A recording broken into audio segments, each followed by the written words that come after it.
there's a difference of opinion what is meant by the companions of Prophet Muhammad.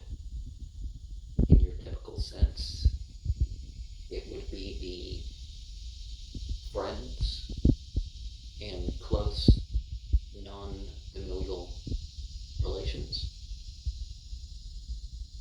if you want to use another way of describing that. The Sunni definition is anybody who accepted Islam while Muhammad was still alive. Sermon 195 reminds us that they were entrusted with what was revealed to Muhammad. You know, the Quran, the Hadith Qudsi, and the inspired deeds of Muhammad. And Ali reminded the people that he was innocent of disobedience to this. That we were to follow the example of seeking forgiveness of God and leading people on the path and realizing that the people fought in the battle. When there is a battle, they are the enemies of religion, and they're on the wrong path. But that doesn't mean, because we can look at it in the larger context of what the Quran teaches and what was actually the case in the early generations,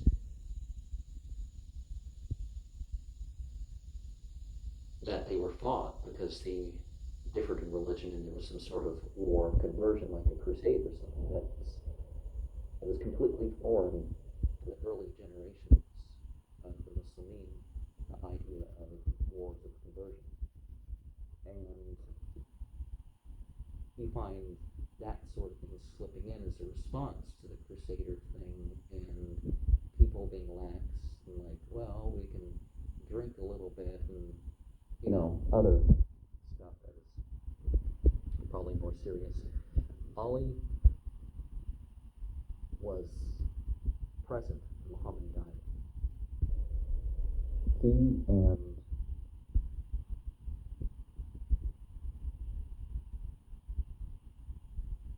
Muhammad's descendants took part in preparing Muhammad for the funeral. It's just a simple math. That's it. And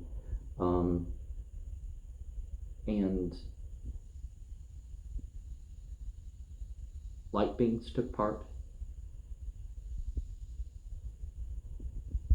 and Ali was witness to the sound of such, and the movement up and down of the group. Psalm 423, Nahjul Balaghah, reminds us to not trust in conflicting positions.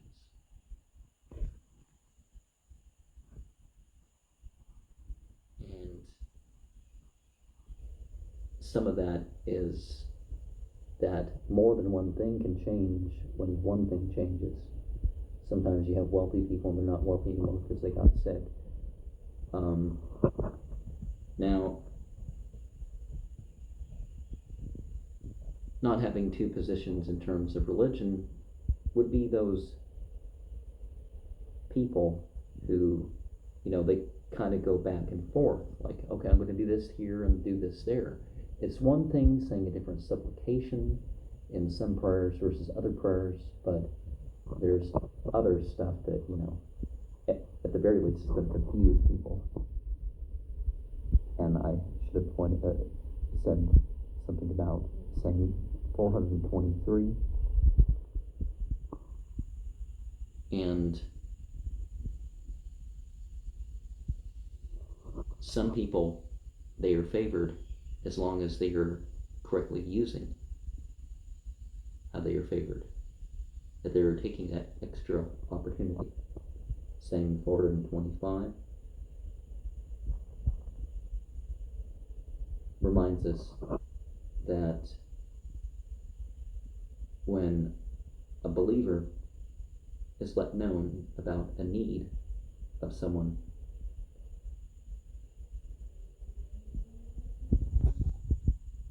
it's like they complained to God.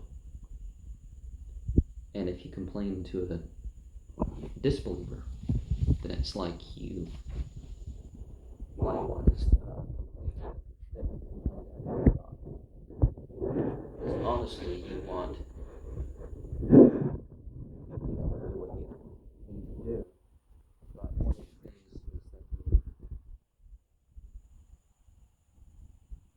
is that you want your need fulfilled in the right way.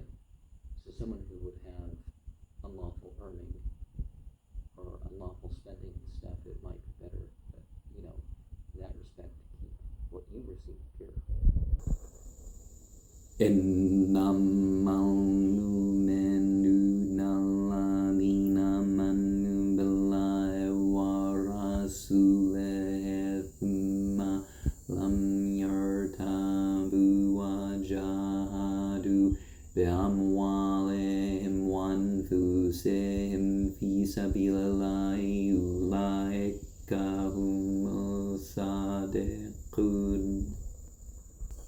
And being a believer is, of course, about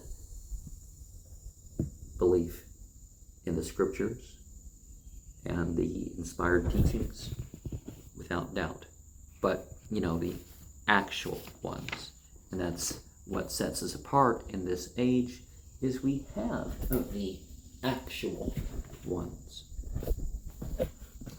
And another verse that pertains is after a verse that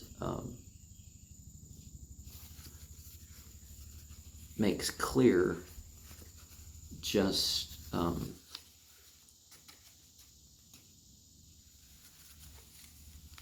how important God, the prophet, and striping his path are.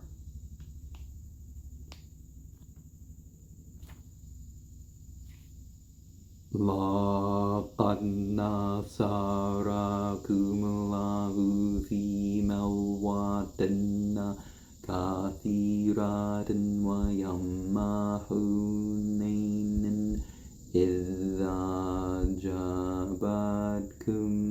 كَثْرَتُكُمْ فَلَمْ تُغْنِ عَنْكُمْ شَيْئًا وَضَاقَتْ عَلَيْكُمُ الْأَرْضُ بِمَا رَحُبَتْ ثُمَّ وَلَيْتُمْ مُدْبِرِينَ. It's not about the numbers. It's about the help of God. It's about being on God's side in one's position on earth.